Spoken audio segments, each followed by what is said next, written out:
When you just build something, you're like, oh, I know what this can be for, and you just start building more stuff, and it becomes this cool project. It can be small or big. My dream was to be in Tufts University like you did, so I can make like one of these. And that was my dreams when I grow up and go into the college. I like building a lot, and when I first tried it, I seen that I like building. At the CEEO, we are constantly having cultural responsiveness at the front of our minds. We're very careful to realize that what we're developing for us works for us in our setting, but we're more interested in seeing how do these educational tools work in a variety of cultural settings, geographic settings. My name is Allison Earnhardt, and I'm a project administrator at Tufts Center for Engineering, Education, and Outreach.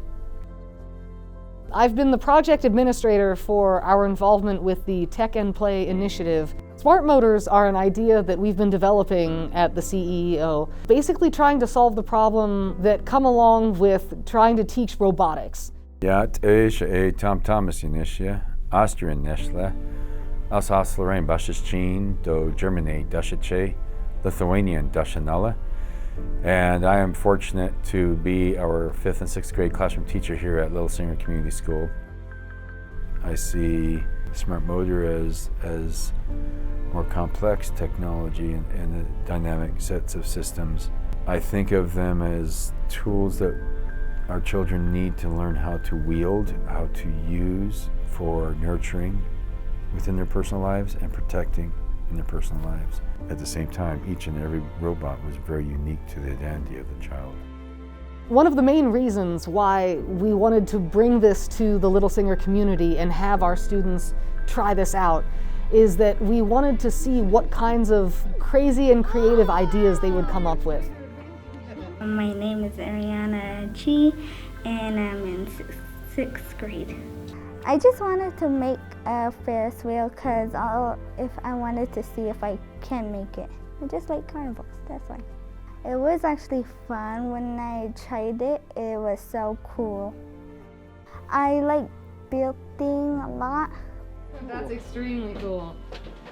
And then when you cover it, it goes back the other way. Yeah, that is so neat. Now take a look at the Lego figs in here. They have these safety bars, so they don't. And they actually swing out just like the real. Go ahead and show us how they swing out. Yeah, can you demonstrate one of the guys getting out of the device? Yeah, the safety bar swings forward, and then they can get out. I love that you're taking safety into consideration. That's very important for any engineer. And then, there you go. All right. And yeah, this, you can tell that the safety bars are working most of the time because as the riders go. With traditional robotics, if you want to do robotics in the classroom, there are certain other elements that you need in order to even just get started. If you have robots, you need to code those robots. And if you need to code those robots, then you're going to need a computer to develop the code and then send it to the robot and get it to do those things. We've been asking ourselves, how can we eliminate as many barriers as possible to being able to integrate robotics into STEM and STEAM education, regardless of the ability to have access to things like computers. What if, instead of coding the robot and giving it commands to do things, this robot is smart enough and can learn from a user, and a user, being any child or student, getting that robot out of the box, and with no coding, with no extra computer, without even an internet connection, they can work with this robot and train it to do things. Throughout the whole March through the month of June, we were immersed in play. And so Allison has an infectious laugh. So there's that quality of the playfulness, is laughter. Oh, right. Okay, now down and to the right a little. Okay, come on. Come on, dude, I need this. Then there's just the pedagogy of play and the significance of that, and how our affective filters open up as we play.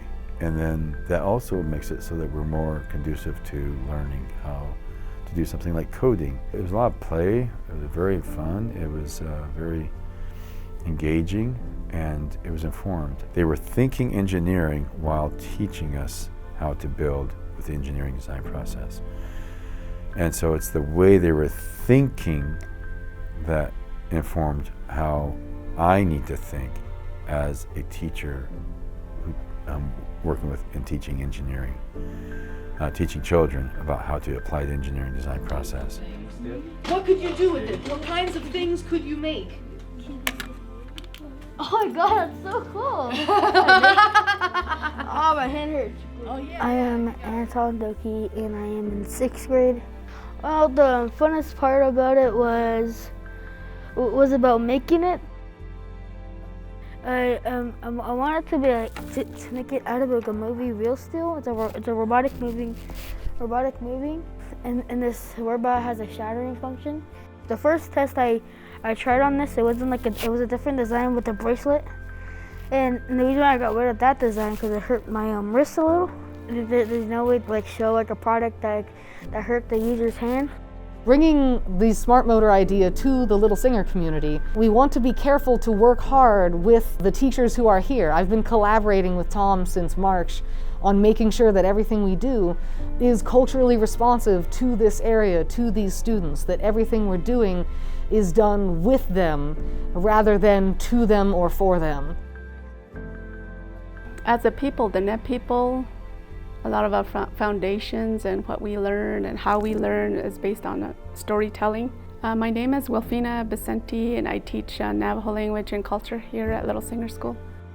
The students sing songs. They know the songs to the mountain songs. Singing, it really helps them to, put this in their thought here. And there's a lot of other teachings that come from it, like the sweat lodge. The construction of the sweat lodge is drawn in here, and that's a huge part of our teachings. In our songs and in our stories, having a thought is our foundation of how we do things. So Banat's case, it's written in first person. I'm thinking about it, so any kind of project or anything we do in life, we have to think about it first. So a lot of brainstorming happens here at this stage. After we've thought enough about it, we start to plan things out. Binahosha, also written in first person. I'm planning it. This is where we start sketching out our problem, whatever we're trying to work on. And then we shift into Ishle, I'm making it. And this is where we start building our projects. And then here, Nabinishtra is where we start testing it, testing prototypes, and then figuring out how to improve our projects, if we need to redo it again, or are we good with our project, and all that happens here. If we're not happy with our project, if we need to improve it, we think about it again and then see if we still need more materials or not, and we make our changes and we test it again and we keep going until we're satisfied with it.